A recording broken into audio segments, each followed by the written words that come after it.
Hi எல்லாருக்கும் வணக்கம். ரொம்ப வைரலாக போயிட்டுருக்கு ஃபிஷ் ஃப்ரை மசாலா. வாங்க எப்படி பண்ணணுன்னு பார்க்கலாமா? அதுக்கு ஒரு பேனில் நல்லெண்ணெய் ஆட் பண்ணிக்கோங்க. எண்ணெய் சூடானோடனே மீடியமில் வச்சுட்டு மஞ்சத்தூள், தேவையான அளவு தனி மிளகாத்தூள், 1/2 டேபிள் ஸ்பூன் தனியா பவுடர் இதெல்லாம் போட்டு நல்லா மிக்ஸ் பண்ணிடுங்க. மசாலா கரிஞ்சிடக்கூடாது. ஸோ அடுப்பை லோ ஃப்ளேம்லேயே வச்சுக்கோங்க. ஒரு அளவுக்கு மசாலா வெந்ததுக்கப்புறம் 1/2 டேபிள் ஸ்பூன் இஞ்சி பூண்டு பேஸ்ட் போட்டுக்கோங்க. நான் இன்றைக்கி சின்ன வெங்காயத்தை நல்லா மிக்சியில் அரைச்சி ஆட் பண்ணியிருக்கேன்.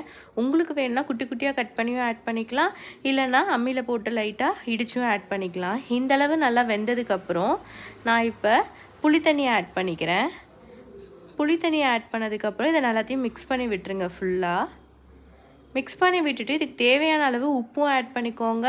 கொஞ்சோண்டு கருவேப்பிலை போட்டு க்ளோஸ் பண்ணி குக் பண்ணுங்கள்.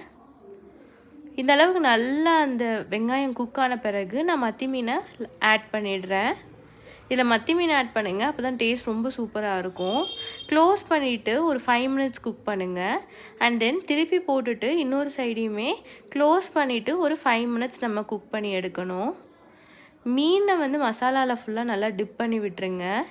மிக்ஸ் பண்ணி விட்டுற வேண்டாம், மீன் உடஞ்சிரும். இன்னொரு சைடும் நல்லா குக் ஆனதுக்கப்புறம் எல்லாத்தையும் ஒரு வாட்டி பெரட்டி போட்டுருங்க. இந்த கன்சிஸ்டன்சியில் இருக்கும் போது நம்ம ரச சாப்பாடுக்கோ இல்லை வெறும் வாயில் சாப்பிட்றதுக்கே அவ்வளோ டேஸ்ட்டாக இருக்கும். கண்டிப்பாக ட்ரை பண்ணி பாருங்கள், அடிக்ட் ஆயிடுவீங்க.